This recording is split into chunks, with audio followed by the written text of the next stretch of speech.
Po nisëm për në Gjermani, janë këta 54 kandidat nga Kosova të cilët do të kryejnë një praktik 10 ditore në kuadër të projektit për integrim ekonomik për të rinj, të cilën e ofron Agjensioni për Krajës së Punësimit në Kosovë në bashkëpunim me Diakone nga Gjermania. Bedri Gjafa, udhëheqës i këtij agjensioni, thotë se qëllimi i këtij projekti është shkollimi, aftësimi dhe punësimi për të rinj. Sipas tij, këta të rinj nga shtatori i këtij viti do të fillojnë shkollimin 3 vjeçar për kujdesje ndaj të moshuarve, e më pas atyre u sigurohet edhe vendi i punës.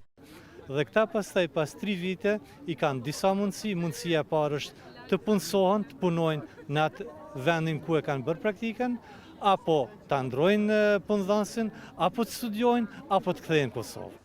E të rinjt kandidat në këtë projekt shprehen shumë të kënaqur me mundësinë që ju është dhënë. Është një mundësi shumë e mirë që na është ofruar, pasi që në Kosovë pak ndoshta janë kushtet më dobta, edhe besoj që në Gjermani do të jetë një mundësi shumë e mirë për neve. Përderisa kemi kryer 3 ose 4 vite shkollë mesme mjeksi, faktikisht kjo shkon qëllimi që matutje me vazhdu. Edhe mundësit besoj që janë jashtëzakonisht të mëdha.